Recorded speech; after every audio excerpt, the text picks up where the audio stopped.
السلام علیکم. آپ دیکھ رہے ہیں think tank YouTube digital channel. میں ہوں اقبال شاہد.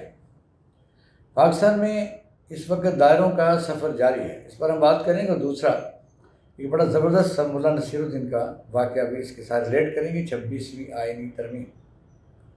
کچھ لوگ اسے آئینی ترمیم کہہ رہے ہیں, کچھ لوگ غیر آئینی ترمیم کہہ رہے ہیں. اس میں عوام کے لیے کیا ہے؟ جب سے یہ آئینی ترمیم پاس ہوئی ہے, یہی ایک سوال ہے جس کا جواب تلاش کیا جا رہا ہے.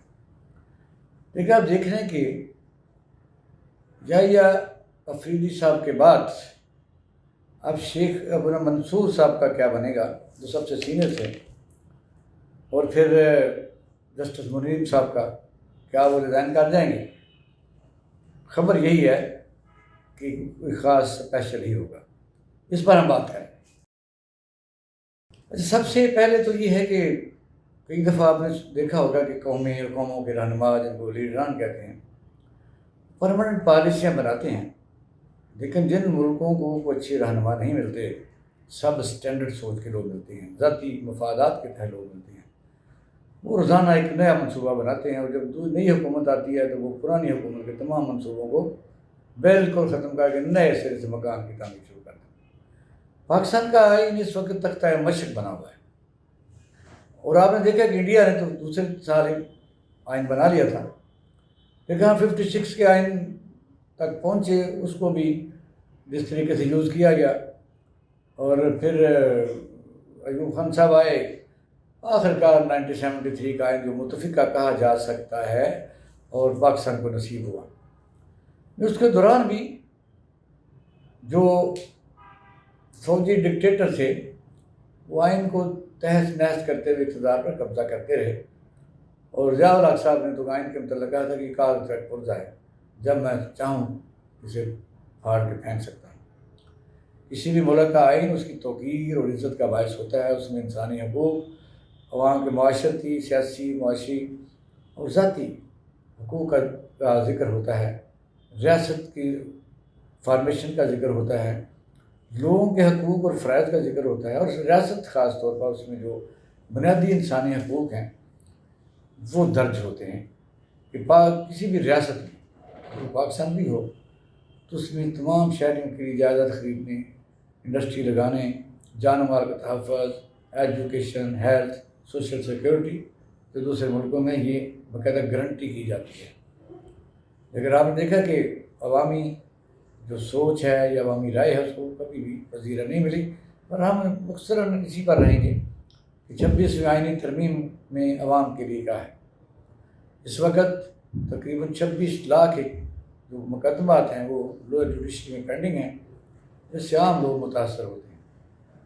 سپریم کورٹ آف پاکستان میں زیادہ سے زیادہ 150 کیس, جس کو آئینی کہہ کے شور مچایا جا رہا ہے, وہ ہے, اس سے بھی عوام کا کوئی لینا دینا نہیں.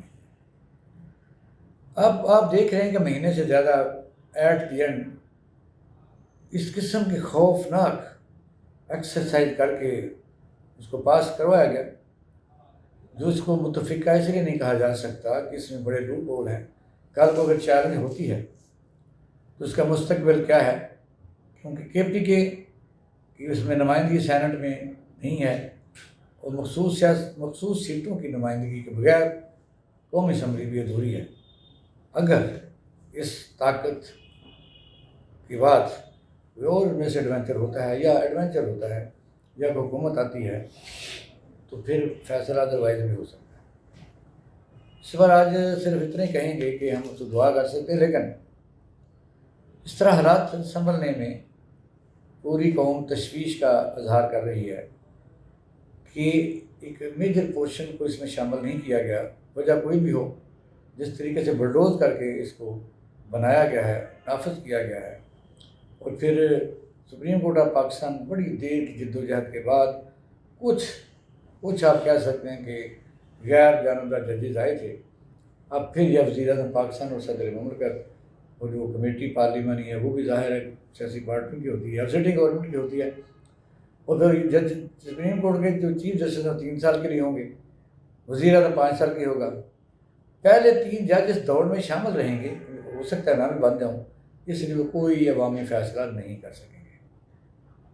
پھر میں اس بات کو دہراتا ہوں کہ سپریم کورٹ کی جو مین سب سے سینئر تین جج ہوں گے یا چار، ان کو ہر وقت یہ خدشہ لگا رہے گا کہ چیف جسٹس کے ہٹنے کے بعد ہم میں سے کون بنتا ہے، اور پھر کوئی عوام وہاں دھکے کھاتے رہیں گے، اور عوام کو عدالتوں میں انصاف کے لیے بڑا لمبا سفر کرنا پڑے گا۔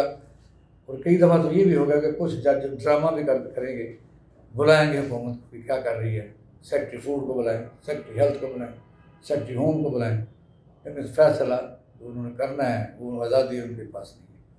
آخر میں اس کو سمیٹتے ہوئے کہیں کہ مولانا نذیر الدین کا واقعہ تو آپ کو یاد ہوگا کہ وہ گدھے پر بیٹھا تھا، تو لوگوں نے کہا کہ تمہیں خیال نہیں آتا کہ ایک کمزور جانور پر بیٹھے ہوئے، وہ بیچارہ اتر کے ساتھ چلنا شروع ہو گیا۔ اس راستے میں کچھ لوگوں نے کہا کہ تم کم عقل، یا اوپر بیٹھو، گدھا ساتھ چل رہا ہے، تم اسے کسی نے لے کے پھر رہے ہو، وہ بیچارہ اوپر بیٹھا۔ بعد میں پھر اسی طرح وہ بدلتا رہا، تو آخر کار اس نے گدھے کو اپنے کندھوں پر اٹھا لیا۔ پاکستان میں غالباً پوری دنیا سے کچھ نہیں سیکھا، یعنی پرماننٹ پالیسیوں کی وجہ سے ہی ملک ترقی کرتے ہیں، یا کوئی پالیسی نہیں ہے۔ آپ دیکھیں گے کہ بے شک حکومت اپنی طاقت کے زوم میں آگے بڑھ رہی ہے، لیکن امن کے لیے پاکستانی عوام سخت گھبرائے ہوئے ہیں کہ آگے ہوگا کیا۔ پاکستان زندہ باد۔